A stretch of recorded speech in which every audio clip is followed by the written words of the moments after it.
confess that he is the Son of God and God in the Spirit and man in the flesh. We do not confess that this single Son is two natures, one to be worshipped and one not to be worshipped. He is rather one incarnate nature of the Word and is to be worshipped with his flesh, with a single worship. There are not two sons, one the true Son of God who is worshipped, and the other a man from Mary who is not worshipped, but who has become a son of God by grace, in the way that men do. Even if I am the last man standing, I will not move. If the world is against the truth, then I am against the world.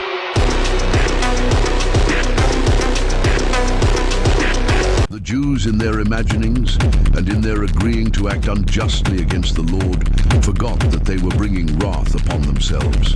Therefore does the word lament for them, saying, "Why do the people exalt themselves, and the nations imagine vain things? For vain indeed was the imagination of the Jews, meditating death against the life, and devising unreasonable things against the word of the Father." Saint Athanasius the Great. Orthodoxy is what Christ thought, the apostles preached, and the fathers kept. The very tradition, teaching, and faith from the beginning.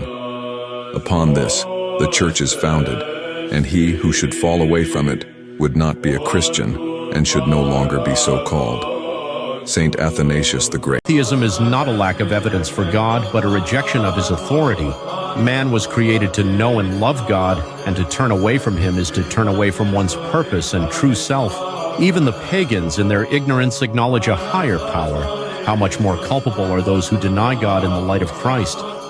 St. Athanasius said about the Jews, "The Jewish state of mind may be compared to that of one out of his right mind, who sees the earth illumined by the sun but denies the sun that illumines it. For what more is there for him whom they expect to do when he has come? What has not come to pass that the Christ must do? What is left unfulfilled that the Jews should now disbelieve with impunity? For if, I say, which is just what we actually see, there is no longer king, nor prophet, nor Jerusalem, nor sacrifice, nor vision among them, then it must be plain, even to those who are exceedingly obstinate, that the Christ has come, and that he has illumined absolutely all with his light, and given them the true and divine teaching concerning his Father."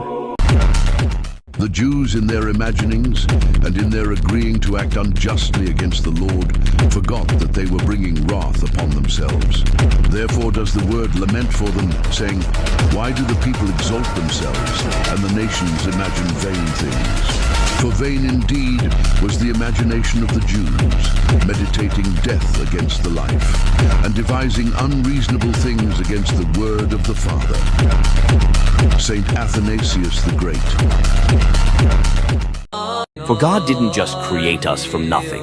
He also gave us, through the grace of his word, a life that is meant to be in harmony with him. However, humans chose to reject eternal things, and by following the devil's advice, turned to corrupt things.